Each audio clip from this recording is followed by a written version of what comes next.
পরম করুণাময় আল্লাহর নামে শুরু করছি। বিসমিল্লাহির রহমানির রহিম। আসসালামু আলাইকুম। Welcome to my Fatema's cooking school. আমার এই রান্নাগুলো যদি ভালো লেগে থাকে লাইক, শেয়ার এবং সাবস্ক্রাইব করবেন। পাশে থাকা বেল আইকনটি বাজিয়ে যাবেন যেন আমার রান্না সবার আগে আপনার কাছে চলে যায়। আজ আমি দেখাবো মুসুরির ডাল দিয়ে থানকুনি পাতার বড়া। অস্বাভাবিক মজা। কেউ যদি না খেয়ে থাকেন তাহলে একবার বানিয়ে খান, অনেক ভালো লাগবে। আমি এখানে মুসুরির ডাল ভিজিয়ে রেখেছিলাম আধা ঘন্টা আগে, ধুয়ে পরিষ্কার করে ব্লান্ডারে দিয়ে দিয়েছি এবং থানকুনি পাতা পরিষ্কার করে ধুয়ে কাটিনি, ইচ্ছে করলে আপনারা কেটে নিতে পারেন। আমি আস্তই দিয়ে দিয়েছি। দেখুন থানকুনি পাতা আমি বেশি দিয়েছি, এই জন্য সবুজ কালার এসেছে। কেউ চাইলে থানকুনি পাতা কম দিতে পারেন, তবে আমার মনে হয় খারাপ লাগেনি। আমি যে বানিয়ে খেয়েছি।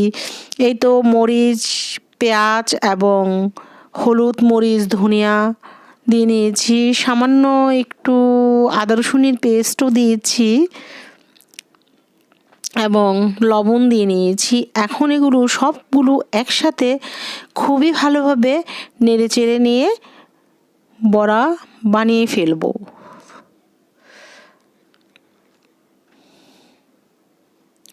আমি তো এই বড়া দিয়ে ভাত অনেকগুলো খেয়ে ফেলেছি। আপনারা একবার বানিয়ে দেখুন। এই তো তেল গরম হওয়ার পরে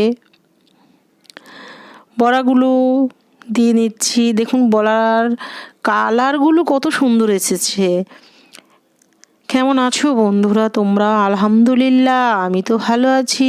আমি নিজে ভালো থাকবো, অন্যকে ভালো রাখবো। বন্ধুরা তোমরাও ভালো থেকো, অন্যকে ভালো রেখো। আমরা আমাদের জীবনে ভালো ভালো কাজ করতে পারি, যেমন 5 ওয়াক্ত নামাজ পড়তে পারি, কোরআন পড়তে পারি, হাদিস পড়তে পারি এবং সেই সাথে সৎ থাকতে পারি।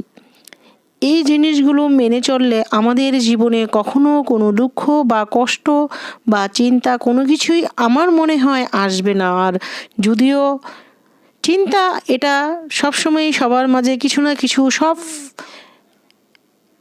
সংসারেই আছে, তবু এগুলো মেনে চললে হয়তো বা কিছুটা শান্তি পাওয়া যাবে। এই তো আমার বড়াগুলো এক সাইড হয়ে গেছে, এখন আমি উল্টে দিচ্ছি। বিশ্বাস করেন পোড়া মরিচ দিয়ে এবং বোম্বাই মরিচ দিয়ে খেয়েছি। মানে পোড়া মরিচ হচ্ছে মরিচগুলো তেলে ভেজে বা টেলে নিয়েছি। এই তো খুবই ভালো লেগেছে, অস্বাভাবিক মজা লেগেছে।